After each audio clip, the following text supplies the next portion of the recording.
Hey, welcome to the Slate DraftKings afternoon program, which airs from 5-ish to 6 o'clock Eastern time. The Slate is weekdays here on YouTube, Twitch, and Twitter. Brendan Glasheen joined by Geoff, Ulrich, and Matt Meiselman today. They are both DraftKings contributors. Happy November. Very busy Monday in the NFL. Off the field, we have a monster trade that went down earlier today. 8-time Pro Bowler Vaughn Miller has been traded from the Denver Broncos to the LA Rams. A couple of day 2 draft picks are going to the Denver Broncos. The Rams don't have to pay this guy anything. So the Rams are going for it here, folks. Geoff, Ulrich, we will start with you. What do you make of this move? How do we put any value on a defensive player that's joining a great defensive team? Look, it certainly definitely adds, value to the defense. I don't know. I don't really know what to make of Vaughn Miller at this point. I'm not sure many people do. Like he hasn't played all that much over the last few years. In terms of just rankings, like pass rusher, he was still okay last year. But the other part of this, I'm not even sure. You can always use pass rush help, but I almost wonder if did they really need this? I feel like they could have used a little bit more help in other areas. They're pretty good in the secondary, but maybe stopping the run a little bit. I don't know what Vaughn Miller can bring them there.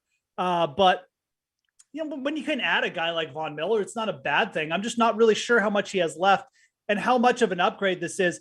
The pass rush is a big deal. It's a disruptive plays. It can turn games. So I think, again, it's a positive move. But I'm not sure if this is it, where it's just I got to put the Rams in front of all the teams in the NFC. It's interesting, and I want to see how it's going to work out. But it's just more draft picks that I didn't know the Rams had too. So. Yeah, they're running out of picks, Meiselman. So now both the Bucs and the Rams are co-favorites to come out of the NFC at plus 350. As far as the Super Bowl, the Rams odds go from 750 to 650. They're the third favorite behind the Bills and the Bucs. Meiselman, what do you make of this move as far as how it moves the Rams up or down in the ranks of the NFC and the NFL? I think I'm mostly with Geoff here. The Rams probably got better from this trade. And it's also probably true to say that the odds are overreacting. It's not as good as it seems, but it's good. This definitely is helpful. They didn't give up anything that affects them this year.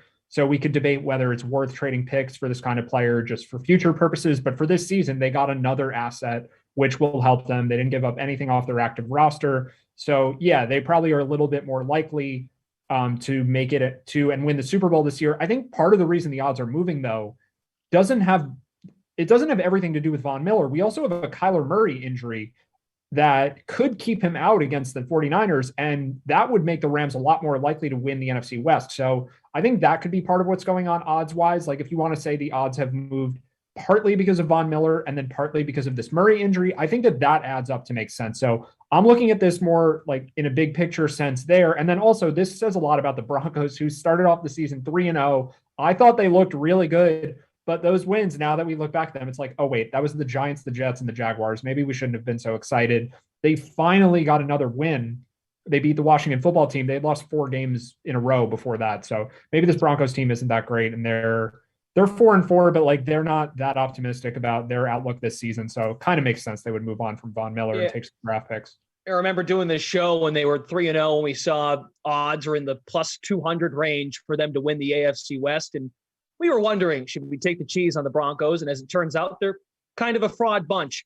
How about this as a proposition? Maybe the Rams go out and make this deal because they figure teams like the Bucs, like the Packers, like the Cowboys, maybe there was going to be a market for a player like Vaughn Miller and figured, we better go get this guy because they're going to go get this guy. Maybe there's some truth to that as well. Oh, absolutely there was. Vaughn Miller – and I think it's, just blocking another team. The Packers could have used Vaughn Miller. They have the Zadarius Smith. They may not even come back. So, yeah, blocking other teams from getting Vaughn Miller. It seems a little bit, next level. But and I'm not even sure if the Rams were thinking that way. But when we're sitting here, I think it almost makes it a better move than just adding Vaughn Miller, just blocking some of these other NFC teams from getting him, sure. Because I think he would have added maybe a slightly bigger impact on other teams. And not that he's not going to have an impact. I mean, I think he will at some point, but like Matt and I said, I mean, I think that the impact on a team with like a weaker pass rush probably would have been bigger, like without an Aaron Donald, right? So yeah, it's a very legitimate point when you're talking about this from a strategy standpoint. I think blocking other teams it's always something you got to take into consideration. So, of course, the first two we've got on the screen now, the Super Bowl winner, NFC winner, those are big picture questions. But for the division, I think the Rams here at plus money is very intriguing, right? The Cardinals are at minus 120. Now, granted, the Cardinals have beat the Rams already head to head. Do we think the Cardinals, and I know, Meiselman, you brought up the injury to Kyler Murray. Are the Cardinals in trouble? With a move like this and seeing where the odds are where they at right now, do you take the cheese on the LA Rams?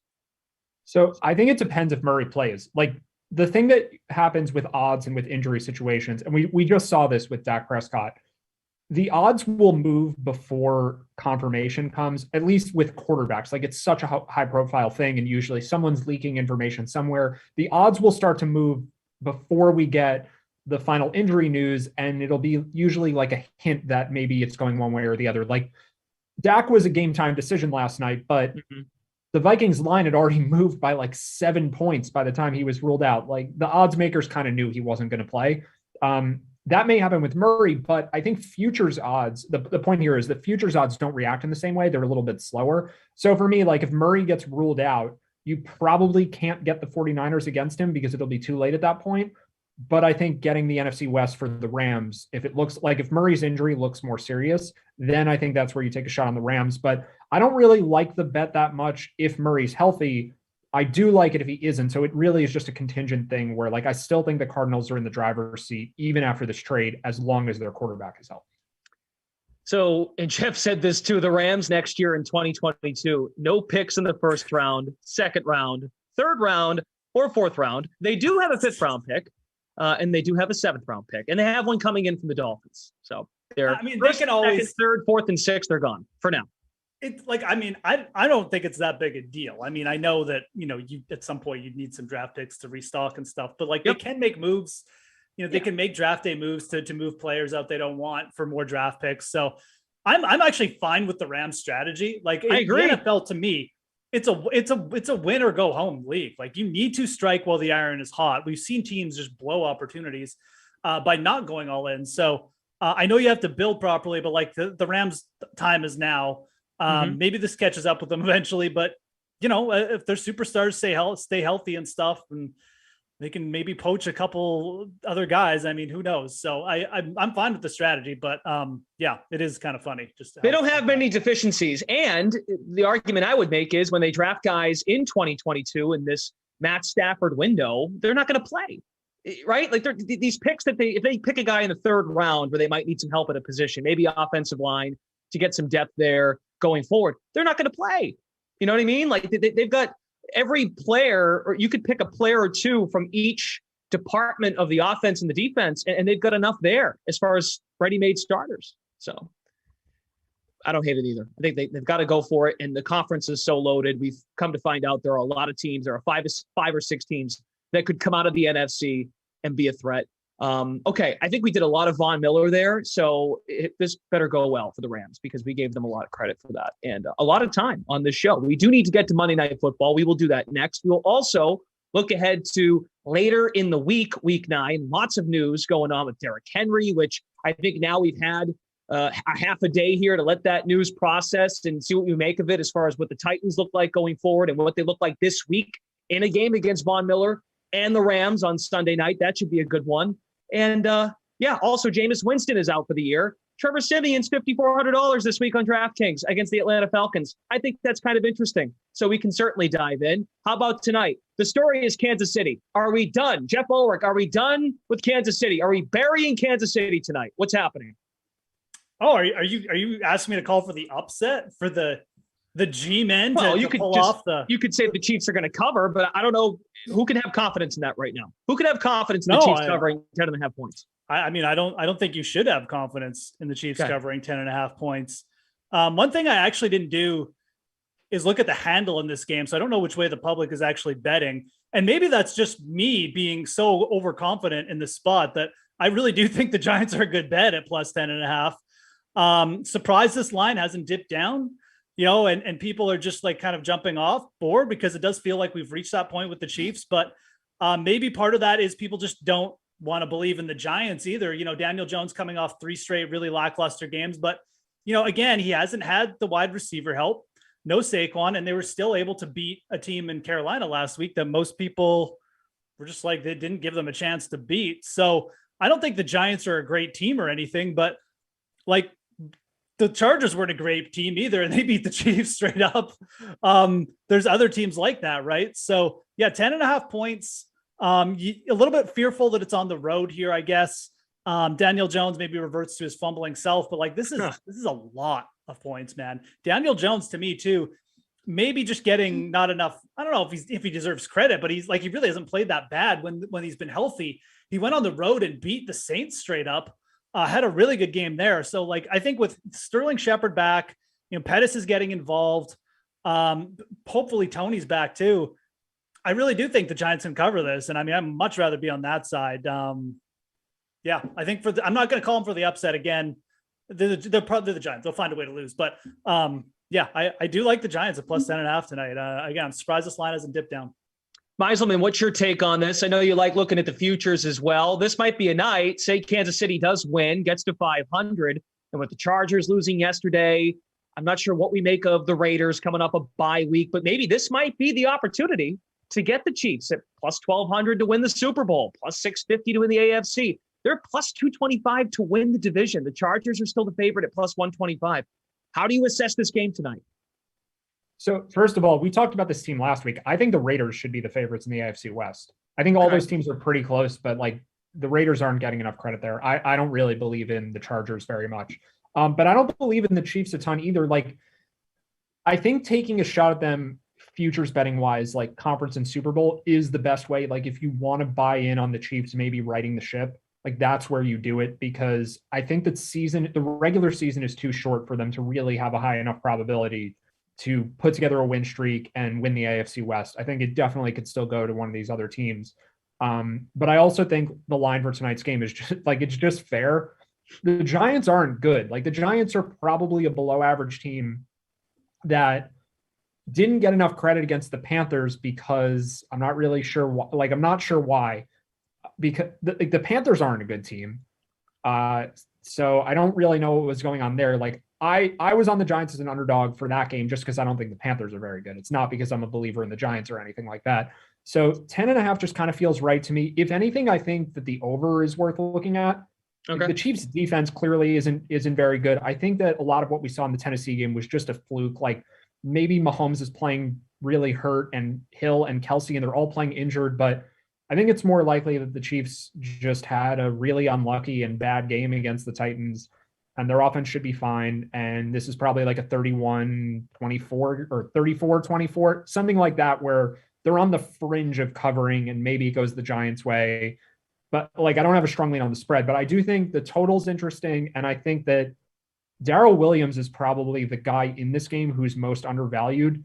Maybe the Chiefs focus on the running game a little more because Mahomes has been struggling. But I think what's baked into the prop lines is that there's this sentiment that the Giants are going to keep this game close because of how bad the Chiefs have been. And there's a good enough chance that Kansas City just has a lead the whole fourth quarter and they're just running. And they don't really have another running back. We'll get to this in Showdown, but like the only other running back they have is Jerick McKinnon, and he's a guy they're really just using as a receiver out of the backfield. He's not really much of a running back. Like unless Williams gets hurt during the game, if the Chiefs are leading in the second half, he's the guy. There's no one else there. So wait a second. So are you walking back your over prediction? Not necessarily. It's more, okay. I think they can get there running the ball. Okay. I'm going to say like roughly the score should be something like 34-21 or 30. Like, I don't know. Maybe the Giants get that extra field goal. Maybe they don't. That's what I'm saying. Like, I don't know who's going to cover the spread. I think the total is more interesting. And I think the Daryl Williams prop bets are interesting. And I think Daryl Williams as a showdown play is also interesting because when we get there, Like he's a little overpriced, and I think people are going to shy away. And they're going to go to Jerick McKinnon. Like that's the player I want to talk about when we move over to Showdown. Okay. As far as the over, Kansas City this season is 2-1 at home, 0-3 against the spread at home, but they are scoring points, 2-1 to the over at Arrowhead. And for the Giants, 3-1 to the over, and all three of their wins are on the road. The implied team total for the Chiefs, 31.5, Giants at 20.5. So Meiselman's final score prediction actually lines up with that. And of course, coming into the week, folks were scared off of Kansas City because of being blown out by the Titans. They were at 13.5 points. Got to 9.5. Now it's at 10.5, and the total has dipped from 54.5 to 51.5. What do you guys have a take on just the prime time window with these games? And I only bring that up because favorites are 15-8 in this spot, but only 7-16 against the spread. These are all trends that are favoring why you want to be on the Giants side of things tonight. And also, the only good sign I guess I'd argue for Kansas City. Double-digit favorites this season are 13-1 straight up, 9-4-1 against the spread. Any thoughts on that? Just being a home team in a primetime spot. I mean, I think from the double-digit perspective, you've just seen that we have less parity in the NFL than usual. So, I mean, I don't think that's it's a trend for this year to keep an eye on, but I think a lot of people realize that already. So I'm personally not shocked that we have a lot of double digit. I think maybe even going back to last year, it might've been strong too. I don't know. I'll have to look that up after, but I want to say that the double digit favorites did really good last year, but I think you have to still look at it on a game by game basis. I mean, okay. Yeah. I just don't think the Chiefs should be double digit favorites against most teams, maybe 3 teams or something. So, I'll probably give the Giants a little bit more credit than that. I don't know if they're below average. I think they're pretty average, which is, fine in the NFL. I mean, average teams can win games. Like I said, I mean, I'm not sure how much worse the Giants are than the Chargers. And, we saw what happened, right? So, as far as the primetime game trends go, I think it's maybe just a thing teams get up for it. And also in primetime, don't forget, that people bet primetime games and they bet big teams in primetime games. So of course the lines are always going to get juiced for one side. So oftentimes you'll get lines that are maybe just a little bit more weighted to one side. So I'm not sure if we have that here. I don't think this line is completely off. I do think the Giants are the better side to be in, but we're probably talking a point in my mind, not a couple or anything like that. So that's kind of where those trends are going, I think. Yeah.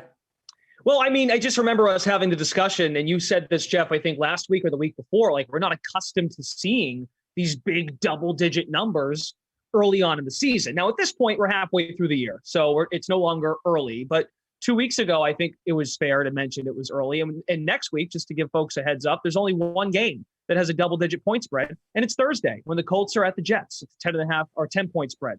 So just something to think about here. These primetime spots, these one-off games, things can get weird. Meiselman, don't you agree? They get weird. I think things can get weird in any game. I think we should always have the caveat when we're breaking it down a game that some team could win by 4 touchdowns, because that just happens more than you expect. That outcome is just so much more likely than people tend to talk about or realize or whatever. The Lions were theoretically supposed to keep the game close against the Eagles. They were only 3-point underdogs. They lost by 38. They didn't score any points. It just happens. Football has weird stuff. And we should get into this game too, because we talked so much about Titans Colts last week. Yeah. That game at least played out close. And I actually think Geoff and I can both victory lap that one to some extent. But you had an interception where the defender gets injured and fumbles that right back to the offense. And then Carson Wentz does maybe the dumbest or smartest thing that any quarterback's ever done. So football just you don't have those plays in basketball is my point. You can have so much hinge on just one weird play that changes the entire flow of a game. And who would have possibly thought the Chiefs wouldn't even score a touchdown against the Titans? All of this stuff. I mean, I don't know. Yes. Yeah. Weird stuff no, happens. It's true. I don't think it's specific to prime time. And 4 backup quarterbacks won games yesterday. Geno, Cooper Rush, Simeon, and I'm forgetting the 4th guy. The highest scoring player in DFS yesterday was Mike White. And Mike White, right. Yeah, Julian Edlow's hot take yesterday on the sweat was a good one. 400 yards from Mike White. Nice job, Julian. Hey, I mean, if you pick a scrub quarterback to throw 400 yards as your hot take every week, eventually you'll hit one. So it was a good job by Julian. Oh, does he do that every week? I know he picked somebody horrible in week 1. I think he picked Sam Darnold in week 1 to throw like 400 yards. He actually had an okay game. So he doesn't get as much credit. Maybe we shouldn't compare Sam Darnold to Mike White just yet, but I've also watched the last 2 Panthers games, and I'm not sure you're wrong. Mike White might be better. Yeah, I was going to say that.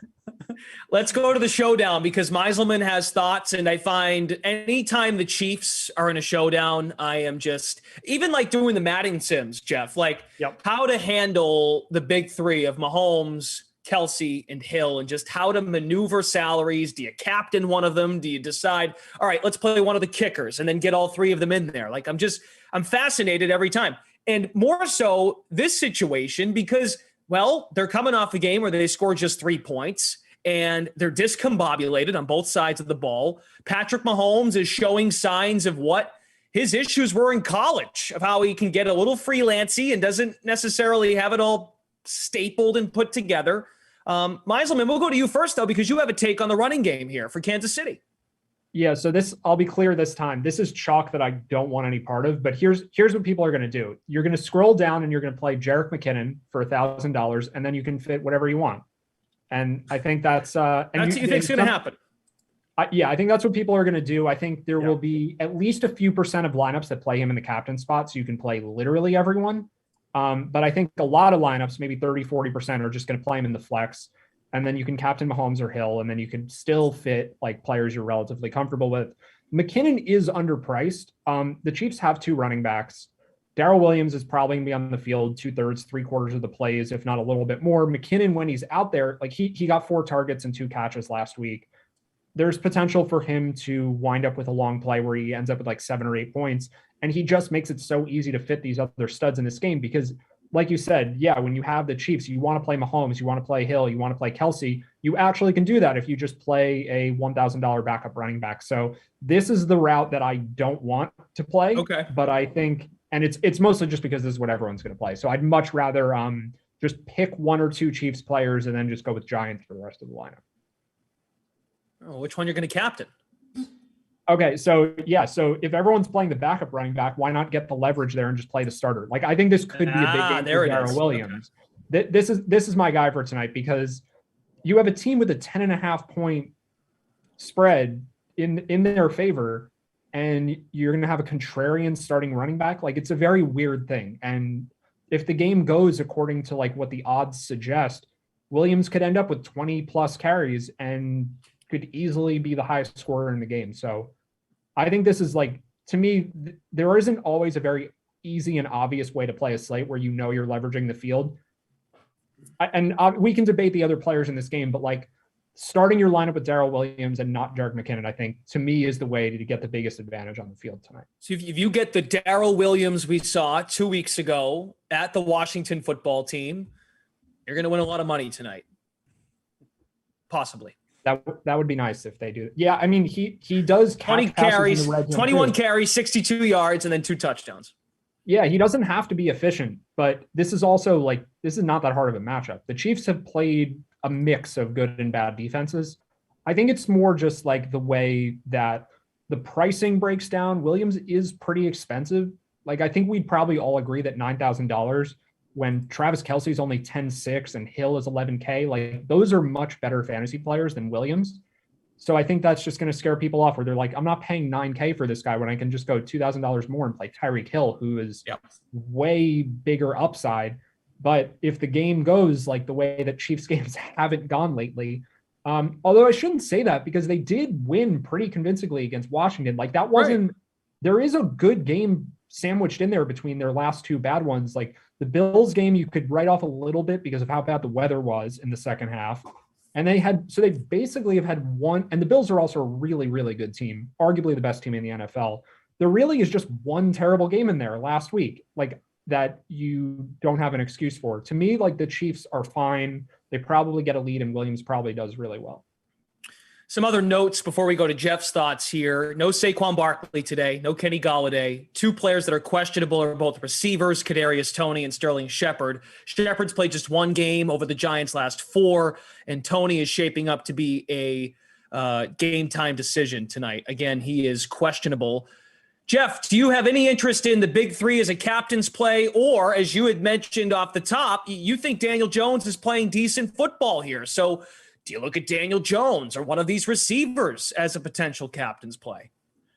First of all, I'm not going to talk too much about it because I basically agree with everything Matt said about Daryl Williams. Like, this is a really good spot.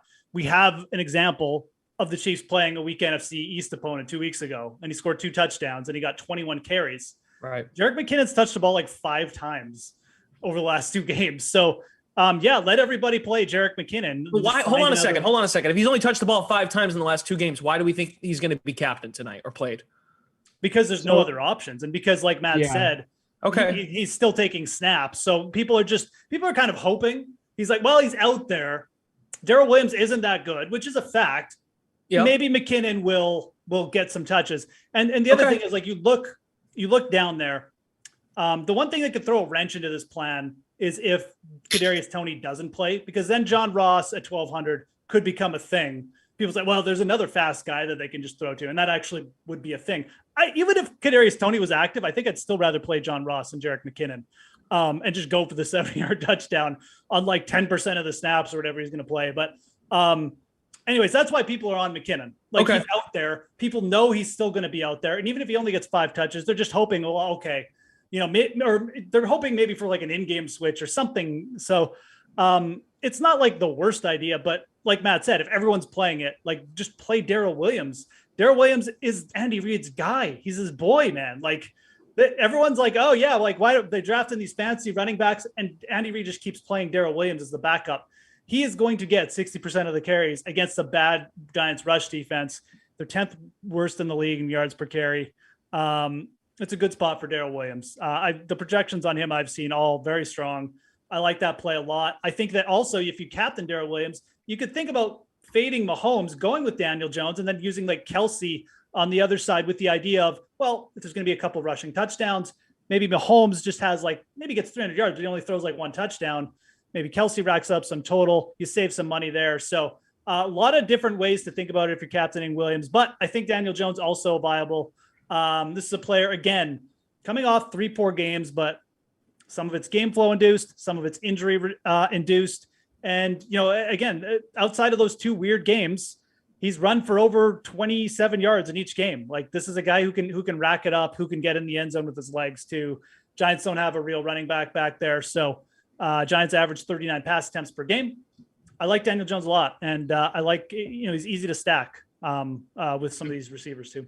Yeah. Something too, I don't hate the idea of fading Patrick Mahomes, because say between the trenches, right, between the 20s, if Mahomes is connecting with a Kelsey or with a Hill, and you hope Williams scores the touchdowns, then that makes Mahomes a little less valuable if he's not throwing into the end zone. So maybe going with the Daniel Jones, who we think trailing in this game, he's going to have to be more creative, more playmaking. Can he get it done with his legs potentially, especially if a Toney is out, if Shepard can't go?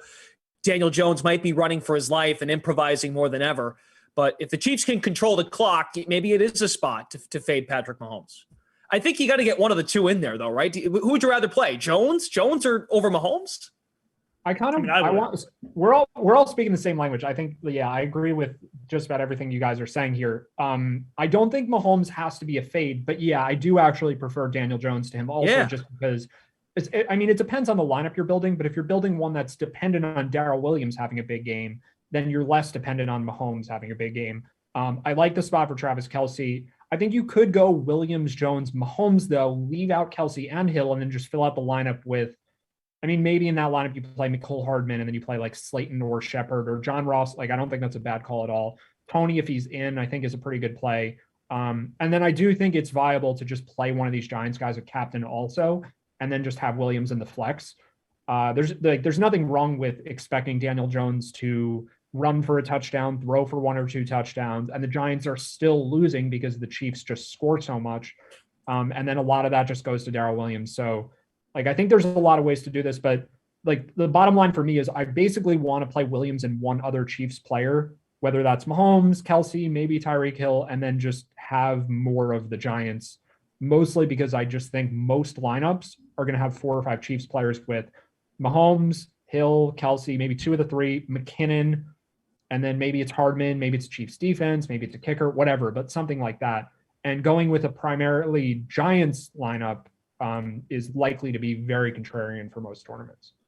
We do have a question. We have folks watching on Twitch, YouTube, and also on Twitter. First time playing Fortnite says, is there any world in which I should captain Evan Engram tonight against the Chiefs defense that's given up 4 straight games with touchdowns to tight ends? There is no injury designation tonight for Evan Engram. What do we think? Evan Engram tonight is 8,100 in the captain spot, and in the flex, he is 5,400.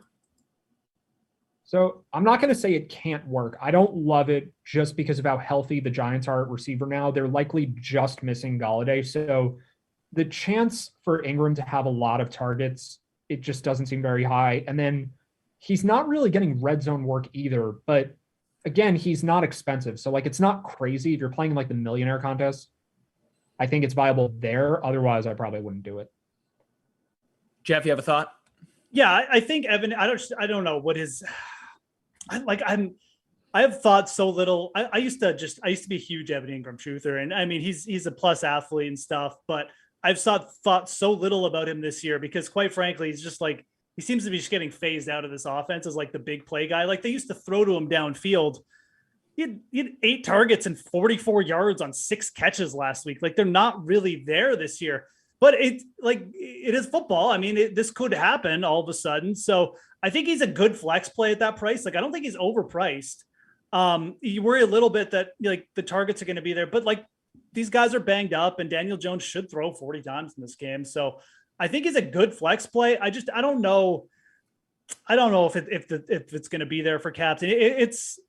It's a really nice, like from a perspective of, if it works out, like you're going to be one of the only lineups with Evan Engram in the captain, because I don't think many people are thinking that way. So I like it from that perspective. I just don't know. Like it's a pretty thin play from a working out perspective. Like I don't know if the juice is worth the squeeze, so to speak. Like if the risk is worth like the potential of it happening. It seems pretty close, but I think just using him in the flex is probably where he's probably a better target. Well, he hasn't scored a touchdown yet this season, but coming off an 8-target game against Carolina, which was season best. And the injury thing is, it is kind of worth throwing out. Maybe he was just playing through injury because the Giants were so banged up, and maybe he is a bit healthier now, and maybe we'll see more downfield throws. So again, I don't absolutely like hate it. Kind of like Matt. I guess we're just agreeing about everything today, but that's fine. Well, we haven't talked about Titans Colts yet, so we can go. That's true. Yeah, we'll get there. Yeah, we can do that. So. I just want to elaborate quickly, like final thing on this, like McKinnon cheap player thing. I think that it's also just worth mentioning Demarcus Robinson, where like maybe a quarter of lineups do the McKinnon thing, and then another quarter of them just do the exact same thing with Demarcus Robinson. I can just the same exact analysis that I gave for McKinnon, just put it on Demarcus Robinson too. Like I think you'll see every lineup that has McKinnon, just that copied over, and more of them with Robinson, who's virtually the same price. So yeah, why not buy low on him instead of like Hardman or Pringle, who have about the same amount of targets? I think each one of those guys is the same risk, but you get Robinson at a cheaper price. Yeah, so I actually probably like Pringle more just because he's a little more expensive and way less people will play him for that reason. He's virtually like the same role in the offense as Robinson. So yeah, if you were taking what I said and being like, well, I'll just instead of McKinnon, if everyone's gonna have him, I'll just do that. But with Robinson, he'll be popular enough too that it's gonna be the same deal where it's like Mahomes, Hill, Kelsey. Robinson is cheap. Maybe I'll play him and McKinnon. I think there will be a lot of that. So I don't really like either of those routes. Yeah, I think Ingram's fine just before we move on from this. And then Darius Slayton, like a lot of these mid-tier Giants receivers, Shepard's only 7K. A lot of them have decent upside. I think they're all maybe not as captains, but at least in the flex, I think all those guys are good plays. Well, and last thing too, with the Chiefs, and we can go over to the props as well. I wanted to do props before we go over to what we thought of last week and looking ahead to this coming week, especially the Derrick Henry news and Jameis Winston before we get out of here. But just does a player like Pringle have 6 targets, 5 catches, 73 yards last week because the game was over and they just kind of threw in the towel? All right, let's give Pringle some routes and get the heck out of here, right? Like, how much do we read into it, that kind of performance last week? So, hey, but you never know. At 2,200 to stuff them in your lineup and make the money work, not a bad idea. Geoff, any props for tonight that you're into? Yeah, no, there's definitely a few. Probably, well, one of my favorite ones. If you go to the game props, actually, we kind of mentioned this already. This one's really fluctuated. Actually, is weird. I talked about it yesterday on the Sweat on Sunday. It's New York Giants over 2.5 team touchdowns. Every team playing the Chiefs has hit this except one. It was plus 125 yesterday. It got up to plus 150. Now it's down to plus 140. Yep. But like I said, I don't think Daniel Jones is playing terrible. If they get even just Sterling Shepard back, Evan Ingram's a little bit healthier. This Kansas City Chiefs defense is just bad, right? Like I'll take, this is pretty good odds we're getting here for the Giants to go over 2.5 touchdowns. I like it. I think that it's a very interesting bet. For QB props, Daniel Jones, I like his over on the passing total. That's been going up a little bit, but even at 255, if it stays under 260, I am in on that over Daniel Jones. And then the Daryl Williams props, I'm about too. I mean, we talked about him ad nauseum. Like I think you can still go over like under 60 yards. I would rather be on the over there. I think that one really interesting prop too. This will be the last one I mentioned. Where is it under player props? I don't know where it's under, but it's a special. It's like game props or something. But okay. I'll find out where it is. It's Daryl Williams plus the Chiefs to win. No, Daryl Williams to score plus the Chiefs to win at plus 115. Daryl Williams finds the end zone here.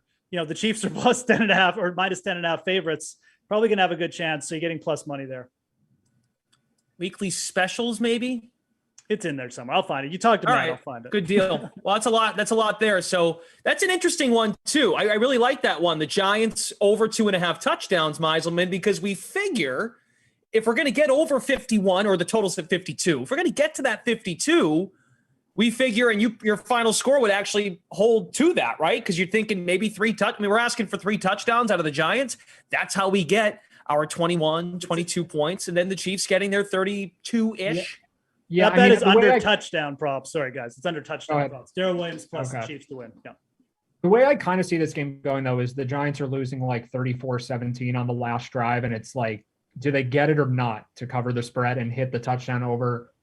So like at plus 140, I do kind of like that. I think it's probably a coin flip, though, whether they wind up going over the 20.5. I mean, maybe they get 2 touchdowns and 3 field goals. Maybe there's a safety. Football's weird. We know how things happen, but yeah, I don't think that's a bad call at all. Okay, cool. Yeah, Geoff, here it is right here. Daryl Williams to score anytime, Kansas City to win, plus 115. So there you go. What else we got in here? Hey, Jerick McKinnon, captain owners, plus 400. Something to think about. All right, well, there you go. I think that's a pretty extensive breakdown for tonight, and it's very compelling tonight, I think, with Kansas City. Just can this team figure it out? And look, I think Meiselman makes a great point. That win against the football team is just kind of sandwiched in there. We've almost forgot about that one because the Buffalo one on Sunday night prime time is stuck in our heads. You play another good team in Tennessee. But here they are in a spot, a chance to rebound against another NFC East bottom of the barrel team. So people forget about the Washington game. That's for sure. All right. Well, Jeff's had enough. Jeff's had enough of us tonight. He had something to attend to. All right, Meiselman, what do you want to do? You have something on the Titans and the Colts. I already forget what happened about that. I am still gloating about my Packers over Cardinals pick because I am fair and I supported Aaron Rodgers last Thursday. But what do you need to say about the Titans Colts result from the other night? I can say a word about the Packers game a little too. Yeah, the Cardinals, I think the best reason to be on the Packers, we kind of talked about this a little last week, was that the Cardinals are probably overachieving. Like Rodgers didn't play very well. The Packers defense played really well. So like you were right in a sense, because you were definitely right about the result of the game. And the Packers almost scored on 4th and goal. And then it wouldn't have even come down to the last drive. They gave you, they didn't even really give you a sweat because at least overtime they would have covered anyway. Right. Yeah, so like you were good regardless, but I think that was more sweat, Matt, because I bet the money line. So sure, yeah, AJ Green, you owe him like 90% of what you won there. Yeah.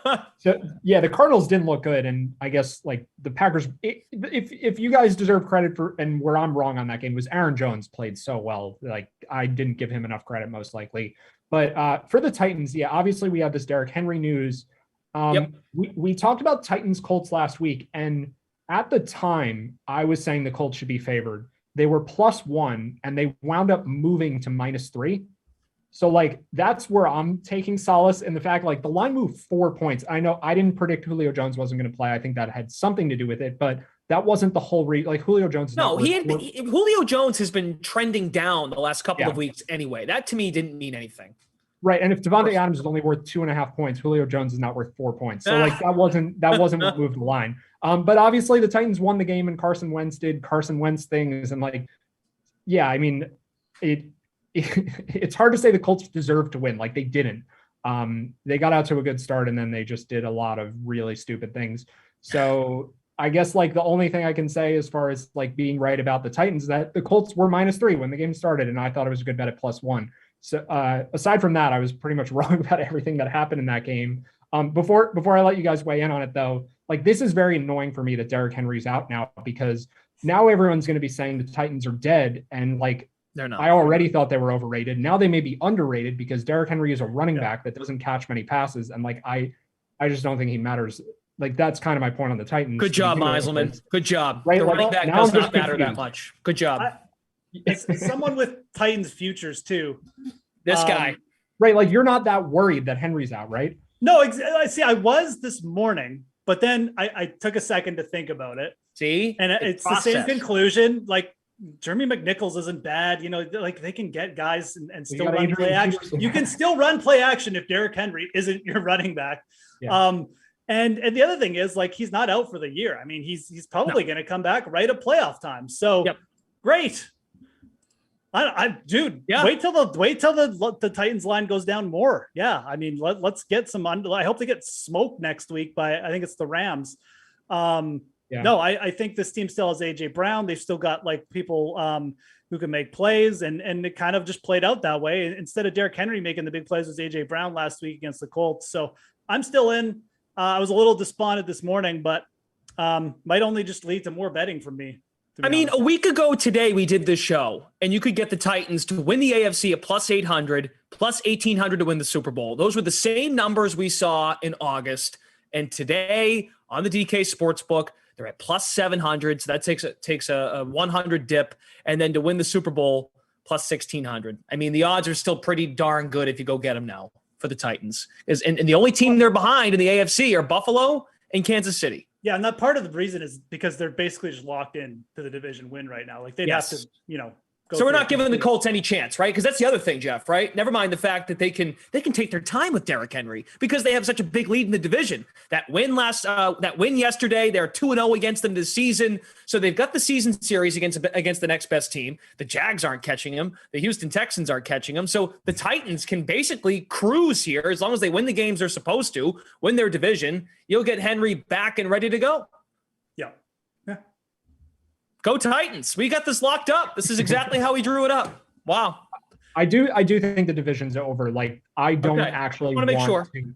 I don't actually want to bet the Colts anymore. Like, I don't think +1,000 to win the division. Yeah, like I don't think it's a good bet. I think the Titans almost. That's had enough of Carson Wentz. Yeah. I mean, I may be on the Titans to cover -10 against the Jets. That feels like the Jets are overvalued coming off like the most random win of all time. I have had enough of Carson Wentz. No, it's more just like the Colts are so far back now. It's essentially 3.5 games, right? The Titans have the tiebreaker locked up now. Yep. Yeah. Like it'd take too much to overcome. Yeah. Any thoughts on Jameis Winston? So I found this really interesting. Meiselman, I know you're the DK Sportsbook content specialist that we have with us. Sorry, I just think that title's really cool. How about this? The New Orleans Saints, I know they beat Tampa yesterday. To not make the playoffs, +350.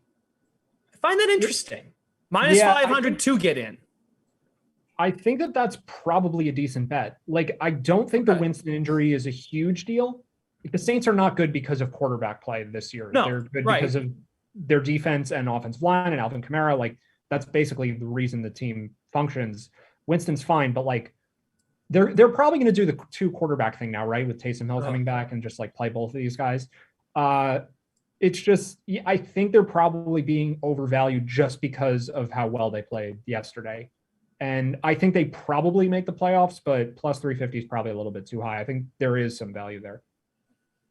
Geoff, what do you think? Trevor Siemian on DFS next week. He's 5,400 against Atlanta. Look, and Meiselman makes a great point. They are not where they are because of the quarterback. No, for sure. Perhaps, it's a great point. Taysom Hill back in the fold. Who knows what it looks like? But if Simeon is the starter against the say it again. DFS wise, we're gonna have to be careful here because Taysom Hill could play third of the snaps and true. Yeah, that's true. Just a nightmare. But the team should do well, I think, still. Okay. Yeah, I think. I mean, I'm of the opinion that it's not really a big loss for the Saints. I don't think you lose much going to Trevor Simeon.